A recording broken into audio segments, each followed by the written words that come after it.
dès l'enfance, j'ai été à l'école coranique le week-end. Je faisais la prière, les 5 prières par jour. Je faisais le ramadan. Voilà, ma famille est musulmane pratiquante. Le quartier dans lequel j'ai grandi, la plupart des gens sont musulmans pratiquants.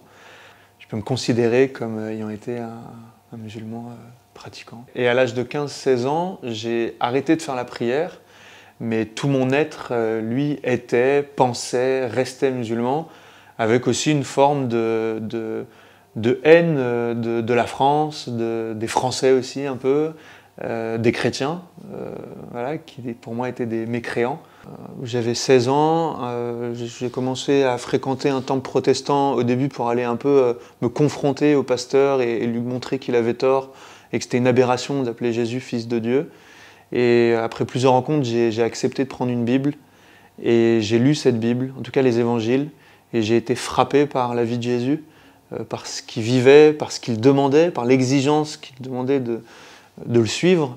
Et j'ai commencé petit à petit à le prier intimement, on va dire à nouer une relation d'amitié avec lui, qui était pour moi au-delà d'abord des religions, au-delà même de quitter l'islam. C'est vraiment cette rencontre, on va dire un peu personnelle avec Jésus. Et c'est cette amitié-là qui m'a conduit à essayer de calquer ma vie sur la sienne, et donc forcément à abandonner certaines choses, à faire des sacrifices.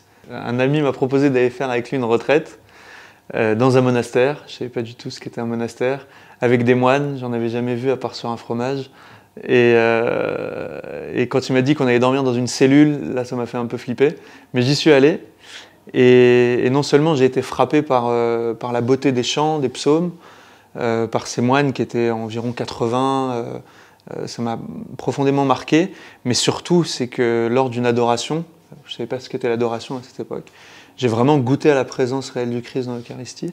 C'est-à-dire que ce Jésus justement que je voulais imiter, que je suivais, cet ami à qui j'avais donné ma vie, il était réellement présent, je sentais sa présence, je sentais la chaleur de sa présence, je me sentais enveloppé de sa présence, et pour moi c'était clair. J'ai pas compris qu'il était là, mais j'ai goûté au mystère de sa présence, et ça a été vraiment le point de départ pour embrasser, en tout cas pour ouvrir la porte sur ce qu'était l'Église catholique, avec toutes ses richesses et ce trésor incroyable qu'est les sacrements, dont celui de l'Eucharistie. On doit avoir aussi ce zèle apostolique et missionnaire, voilà. Pour les musulmans notamment, parce que j'ai envie qu'eux aussi découvrent la joie d'être chrétien. Je sens qu'il y a un vrai désir missionnaire, mais que les périphéries, elles doivent dépasser l'ouest parisien, et sans forcément aller non plus au bout du monde.